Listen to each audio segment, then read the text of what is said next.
এবং সবচেয়ে ভয়ঙ্কর ব্যাপার হচ্ছে আপনি যখন কারোর উপর জুলুম করেন, ওই মাজলুম আর আল্লাহর মাঝখানে কোনো ফারাক থাকে না। আল্লাহ ওই ফারাকের পর্দা উঠায় নেয়। খবরদার, মজলুমের কান্না কখনো বৃথা যায় না। জীবনের কোনো না কোনো সময়ে এর প্রায়শ্চিত্ত আপনাকে করতে হবে।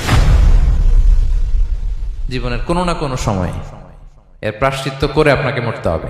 ইসলাম আরো ভয়ঙ্কর কথা বলেছেন। তিনি বলেছেন, মান যালামা কিদা শিবরিন মিনাল আরদি তুবিকাহু মিন সাবঈ আরাদিন। কেউ যদি জুলুম করে তার ভাইয়ের 1 বিঘত পরিমাণ জমিন খায়। 1 বিঘত চিনেন তো? এই যে আমার এই আঙ্গুল থেকে এই আঙ্গুলটা, এটা টান টান করলে যতটুকু জায়গা, এটার বলে 1 বিঘত। শিবের আরবিতে বলে শিবের।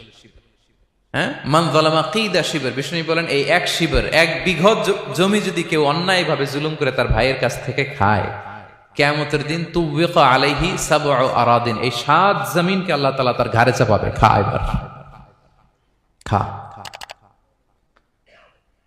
অন্যের জমি খাওয়ার এত শখ ছিল, এবার 7 জমিন ঘাড়ে কর। কিয়ামতের ময়দানে আপনার দেহটারে বিশাল আকৃতির করা হবে, এই 7 জমিনকে আপনার কাঁধে তুলে দেওয়া হবে। এজন্য আমরা অন্যের রাইটস, অধিকার যেন নষ্ট না করি, কারো উপর যেন জুলুম না করি, কোনোভাবেই না। আমরা নানাভাবে এই জুলুমটা করি।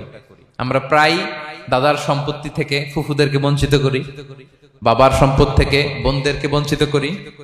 হ্যাঁ, নিজের ভাই আরেক ভাইকে, আপন ভাই ভাইকে বঞ্চিত করে, জুলুম করে। এরকম দৃশ্যপট আমাদের সমাজে আছে না নাই বলেন তো? কিয়ামতের দিন আল্লাহর সুপ্রিম কোর্টের কাঠগড়ায় হিসেব দিতে হবে। আর এই জালিমদেরকে আল্লাহ তাআলা পছন্দ করেন না।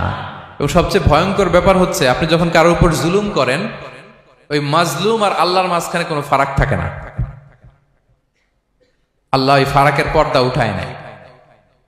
বিষ্ণুই বলেন, ইত্তাকি দাওয়াতাল মাজলুম, তোমরা মজলুমের বদদোয়াকে ভয় করো, খবরদার। কারণ ফাইন্না লাইসা বাইনাহা ওয়া বাইনাল্লাহি হিজাব, তার আর আল্লাহর মাঝে কোনো পর্দা থাকে না। দোয়া করলেই ওটা আরশে যেয়ে কবুল হয়ে যায়। আল্লাহ তাআলার চারিপাশে অনেক পর্দা আছে।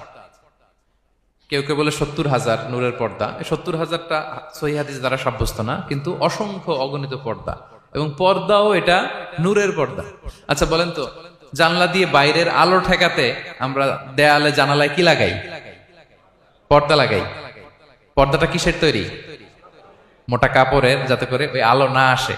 কিন্তু আল্লাহর চারদিকে যে পর্দা, ওই পর্দাটা কিসের? নূরের, আলোর। ওনার পর্দায় আলো দিয়ে তৈরি। সুবহানাল্লাহ বললেন না? বিষ্ণু বলেন, ইত্তাকি দাওয়াতাল মাজলুম, মজলুমের বদদোয়াকে ভয় করো। ফাইন্না লাইসা বাইনাহা ওয়া বাইনাল্লাহি হিজাব, কেউ যখন মজলুম হয়ে কেঁদে বদদোয়া করে, তার আর আল্লাহর মাঝে ওই পর্দা থাকে না।